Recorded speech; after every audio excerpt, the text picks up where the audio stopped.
بات کریں گے میاں محمد نواز شریف کی، جن کے ایک قریب ترین ساتھی تھے جو کسی دور میں سعودی عرب میں رہے، قطر میں رہے، دبئی میں رہے اور وہاں بڑے بڑے فراڈ کیے۔ ان پر فراڈ کے مقدمات بھی ہیں۔ پھر جب وہ پاکستان آئے تو پاکستان میں وہ رکن قومی اسمبلی بن گئے، بڑا نام کمایا اور اب بھی پاکستان میں ہی مقیم ہیں، لیکن ان پر ہونے والے مقدمات بھی منظر عام پر آ چکے ہیں۔ رانا صاحب کون ہیں، کب مقیم رہے یہ دبئی میں یا دیگر ممالک میں، کس قسم کی ایف آئی آر ان پہ ہوئی اور اس ایف آئی آر کا متن کیا تھا، ان پر کیا کوئی ایکشن ہوا؟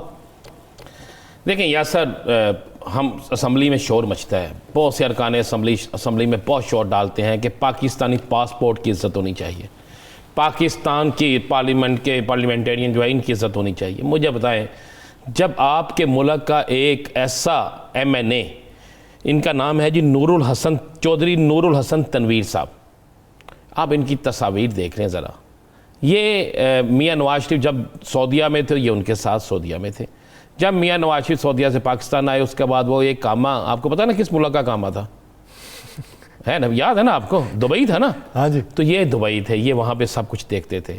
اب ان موصوف نے کیا، یہ تصویر آپ دیکھ سکتے ہیں، یہ ایکسکلوسیو ہے کہ آپ دیکھ سکتے ہیں یہ تمام وہ الزامات ایف آئی آرز ہیں جو متحدہ عرب امارات کی طرف سے ہیں۔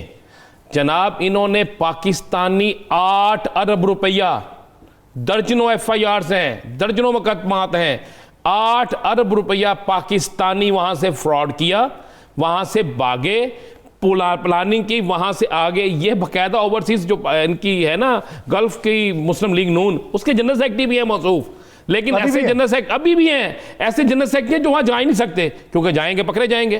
اب ایک لیڈر پاکستان سے فراڈ کر کے باہر بھاگ جاتا ہے ان کا، اور یہ جناب وہاں سے لوگوں سے فراڈ کرتے ہیں اور یہاں پر آ جاتے ہیں، یہاں پر آ کے الیکشن لڑتے ہیں ایم این اے کا۔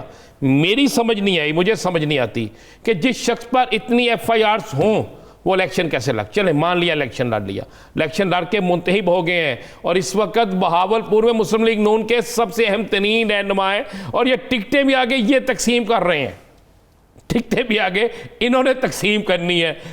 جو دبئی میں نہیں جس نے چھوڑا، سعودی عرب میں، قطر پہ نہیں چھوڑا، یہ ہماری سکرین پہ وہ ایف آئی آرز نظر آ رہی ہیں، سب کچھ نظر آ رہی ہے، ایف آئی آرز ہوتی ہے جو ان کے کتاب ہے۔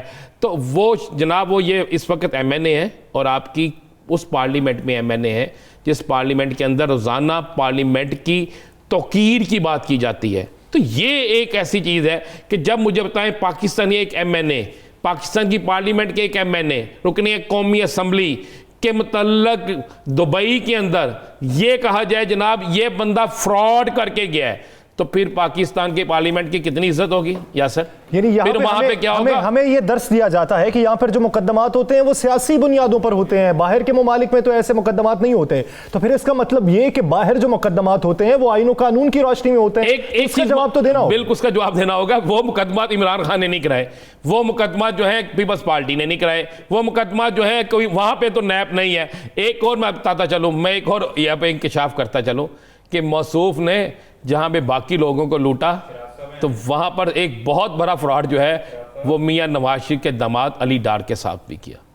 اس کی تفصیل بھی جلدی سامنے لائیں گے، چونکہ یہ وہ تفصیلات تھی، وہ آپ کے سکرین پہ ریکارڈ لائے ہیں جو کسی صورت پہ نہیں مل رہا تھا، لیکن ہمارے پروگرام میں یہ چیزیں سامنے آ گئی ہیں۔ دنوں میں مزید حقائق بھی سامنے لائیں گے، انکشافات ہوں گے۔ یہ جو سٹنگ ایم این اے ہیں باہر کے ممالک میں کیا گل کھلاتے رہے ہیں، اور اب اگر وہ پاکستان میں ہیں تو یہ جو مقدمات کی تفصیلات آپ نے ٹیلی ویژن اسکرین پر دیکھی ہیں وہ اس کو کس طریقے سے رد کرتے ہیں، اس کا انتظار رہے گا۔